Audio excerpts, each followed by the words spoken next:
he plied, lowering my gaze. I do a little bit of everything. Paperwork, filing, simple things. Veronica exchanged a look with Franklin. Ah, I see. Administrative work. That's fine, it's honest. All jobs are dignified, right? Of course, I replied. The food arrived, enormous plates with tiny portions, all decorated like art. Veronica cut her steak with precision. This costs $80, she said, but it's worth it. Quality is worth paying for. One can't just eat anything, right? I nodded. Of course you're right. Marcus tried to change the subject, talking about work and some projects. Veronica interrupted him. Son, does your mother live alone? Marcus nodded. Yes, she has a small apartment. Veronica looked at me with feigned pity. It must be difficult, isn't it, living alone at your age without much support? And does your salary cover everything? I felt the trap closing. I barely replied. But I manage. I save where I can. I don't need much. Veronica sighed dramatically. Oh, Ilara, you are so brave. Truly, I admire women who struggle alone. Although, of course, one always wishes to give our children more, to give them a better life. But oh well, everyone gives what they can. There was the subtle but deadly blow. She was telling me I hadn't been enough for my son, that I hadn't given him what he deserved, that I was a poor, insufficient mother. Simone was looking at her plate.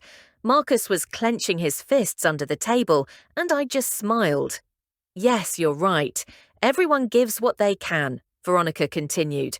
We always made sure Simone had the best. She went to the best schools, travelled the world, learned 4 languages. Now she has an excellent job, earns very well, and when she married Marcus, well, we helped them quite a bit. We gave them money for the down payment on the house. We paid for their honeymoon because that's just who we are. We believe in supporting our children. She looked at me intently. And were you able to help Marcus with anything when they got married? The question floated like a sharp knife. Not much, I replied. I gave them what I could, a small gift. Veronica smiled. How sweet. Every detail counts, right? The amount doesn't matter. The intention is what's important. And right then, I felt the rage begin to stir within me. The rage wasn't explosive, it was cold, controlled, like a river under ice. I breathed slowly, kept the timid smile, and let Veronica keep talking because that's what people like her do. They talk, they inflate themselves, they show off. And the more they talk, the more they reveal themselves, the more they expose the emptiness inside. Veronica took a sip of her glass of red expensive wine, swirling it in her hand as if she were an expert. This wine is from an exclusive region in France. It costs $200 a bottle, but when you know quality, you don't skimp. Do you drink wine, Ara? Only on special occasions, I replied, and usually the cheapest one. I don't understand much about these things. Veronica smiled condescendingly. Oh, don't worry. Not everyone has a trained palate. That comes with experience, with travel, with education. Franklin and I have visited vineyards in Europe, South America, and California. We are quite knowledgeable. Franklin nodded. It's a hobby, something we enjoy. Simone is learning too. She has good taste. She inherited it from us. He looked at Simone with pride. Simone offered a weak smile. Thanks, Mom. Veronica turned to me. And you, Ara, do you have any hobbies? Anything you enjoy doing in your free time? I shrugged. I watch television, cook, walk in the park. Simple things.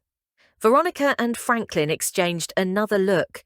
A look loaded with meaning, with silent judgment. How lovely, Veronica said. Simple things have their charm too. Although, of course, one always aspires to more, right? To see the world, to experience new things, to grow culturally. But, well, I understand not everyone has those opportunities. I nodded. You're right, not everyone has those opportunities. The waiter arrived with dessert, tiny portions of something that looked like edible art. Veronica ordered the most expensive one, $30 for a piece of cake the size of a cookie. "This is delicious," she said after the first bite. "It has edible gold on top. See those little golden flakes? It's a detail only the best restaurants offer." I ate my dessert. Simpler, cheaper. In silence, Veronica continued, "You know, Ara, I think it's important that we talk about something as a family now that we are all here." She looked up. Her expression changed, becoming serious, falsely maternal. "Marcus is our son-in-law, and we love him very much. Simone loves him, and we respect that decision, but as parents, we always want the best for our daughter." Marcus tensed up. "Mum, I don't think this is the time." Veronica raised her hand. "Let me finish, son. This is important." She looked at me. "I understand you did the best you could with Marcus. I know raising him alone wasn't easy, and I truly resolpe. I never told my son about my $40,000 monthly salary, even though he always saw me living a simple life. One day, he invited me to dinner with his wife's parents, who were visiting from abroad. I decided to see how they would treat a poor person by pretending to be a broken, naive mother. But the moment I stepped through the door of that restaurant, everything changed. What happened that night devastated my daughter-in-law and her family in a way they never imagined. And trust me, they deserved it. Let me explain how I got there. Let me tell you who I really am. Because my son Marcus, at 35 years old, never knew the truth about his mother. To him, I was always just the woman who left early for the office, who came back tired in the evenings, who cooked with whatever was in the fridge, just another employee, maybe a secretary, someone ordinary, nothing special. And I never corrected him. I never told him that I earned $40,000 every month, that I had been a senior executive at a multinational corporation for almost 20 years, signing million-dollar contracts and making decisions that affected thousands of people. Why tell him? Money was never something I needed to hang on the wall like a trophy. I grew up in an era where dignity was carried within, where silence was worth more than hollow words. So I guarded my truth. I lived in the same modest apartment for years. I used the same leather handbag until it was worn out. I bought clothes at discount chains, cooked at home, saved everything, invested everything, and became rich in silence. Because true power doesn't shout, true power observes. And I was observing closely when Marcus called me that Tuesday afternoon. His voice sounded different, nervous, like when he was a kid and had done something wrong. "Mum, I need to ask you a favor. Simone's parents are visiting from overseas. It's their first time here. They want to meet you. We're having dinner on Saturday at a restaurant. Please come." Something in his tone made me uncomfortable. It wasn't the voice of a son inviting his mother. It was the voice of someone asking not to be embarrassed, to fit in, to make a good impression. "Do they know anything about me?" I asked calmly. There was a silence. Then Marcus stammered, "I told them you work in an office, that you live alone, that you're simple, that you don't have much." There it was, the word simple, as if my entire life could be contained in that miserable adjective, as if I were a problem he needed to apologize for. I took a deep, deep breath. "Okay, Marcus, I'll be there." I hung up and looked around my living room. Old but comfortable furniture, walls without expensive artwork, a small TV, nothing that would impress anyone. And at that moment, I decided if my son thought I was a poor woman, if his wife's parents were coming ready to judge, then I would give them exactly what they expected to see.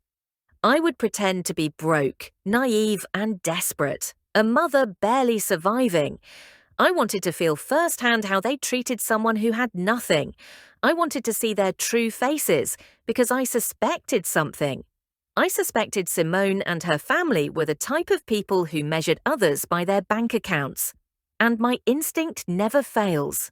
Saturday arrived. I dressed in the worst outfit I owned. A light grey, shapeless, wrinkled dress, the kind they sell at a thrift store. Old, worn-out shoes, no jewellery, not even a watch. I grabbed a faded canvas tote bag, pulled my hair back into a messy ponytail, and looked in the mirror. I looked like a woman broken by life, forgettable, perfect. I got into a taxi and gave the address. A high-end restaurant in the most exclusive part of the city, the kind where the menu doesn't list prices, where each table setting costs more than the average person's monthly salary. As we drove, I felt something strange, a mix of anticipation and sadness. Anticipation because I knew something big was coming. Sadness because a part of me still hoped I was wrong. I hoped they would treat me well, that they would be kind, that they would look past the old clothes. But the other part, the one that had worked 40 years among corporate sharks, that part knew exactly what was waiting for me. The taxi stopped in front of the restaurant. Warm lights, a doorman in white gloves, elegant people entering. I paid, stepped out, took a deep breath, crossed the threshold, and there they were. Marcus was standing next to a long table near the windows. He wore a dark suit, a white shirt, and shiny shoes.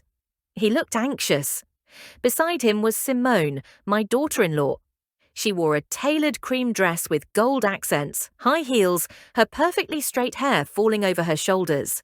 She looked impeccable as always, but she wasn't looking at me. She was looking towards the entrance with a tense, almost embarrassed expression. And then I saw them, Simone's parents, already seated at the table, waiting like royalty on their thrones.